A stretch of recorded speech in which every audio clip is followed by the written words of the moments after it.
E olha só, a Justiça realizou ontem uma audiência com representantes do governo do estado e do Ministério Público para discutir a situação do atendimento infantil aqui em Santa Catarina.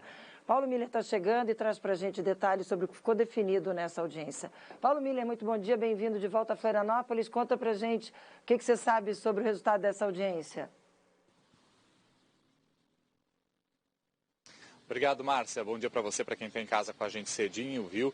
Nessa audiência, viu, Márcia, o governo do estado, ele propôs pro Ministério Público para suspender aquela liminar que o Ministério conseguiu na quinta-feira passada, depois de ajuizar uma ação na Justiça, né? Que foi uma medida extrema tomada pelo Ministério Público de Santa Catarina por conta dessa crise da saúde, principalmente envolvendo leitos de UTIs infantis e pediátricos, neonatal e pediátrico aqui no estado de Santa Catarina. Mas essa proposta do governo foi recusada pelo Ministério Público. Então, a liminar, ela está mantida. O governo do estado, ele precisa cumprir o que a Justiça determinou, que é o atendimento imediato para aquelas crianças que precisam de atendimento, precisam de internação. Tem que fazer o atendimento, no máximo, em até 12 horas depois do pedido médico. Então, essa liminar, ela continua valendo. Então, se não tiver leito disponível público, o governo do estado tem que contratar na rede privada. O que o estado se comprometeu nessa audiência é informar ao Ministério Público, em tempo real, por meio eletrônico,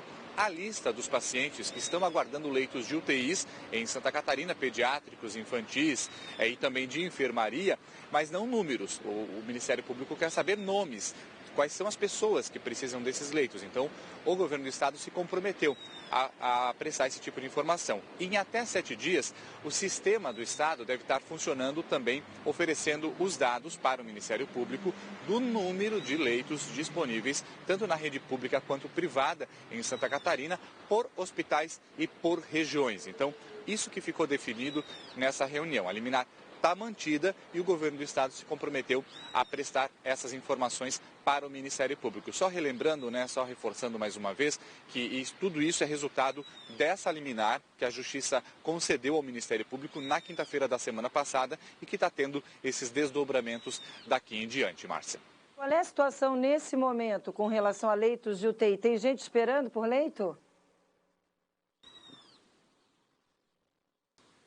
Tem sim, Márcia, viu? Tem gente esperando por leito. A gente tem a última atualização, né? Lembrando só que o governo do estado, ele atualiza esses números sempre às 11 horas da manhã. É uma vez por dia que é atualizado, então esses números que eu vou falar agora, que a gente vai passar para o nosso telespectador, são números que foram atualizados ontem às 11 horas da manhã, na base de dados oficial do governo do estado. Então, por esses números, nós temos 4 pessoas aguardando vaga em leito de UTI do SUS, ou seja, leito de UTI pública aqui em Santa Catarina. A média de ocupação aí de 95% de tudo que a gente tem disponível de leito público. A gente vai colocar aí na tela para a gente entender melhor como que está a situação por região, viu? Então a gente tem nessa última atualização do governo, média de ocupação de 95,33, são 1.114 leitos ativos aqui no estado, mas ocupados, né, 1.052 e disponíveis 52. Esses números que a gente está falando aí, eles englobam todas as UTIs, tanto de UTI adulta, quanto de UTI pediátrica e de UTI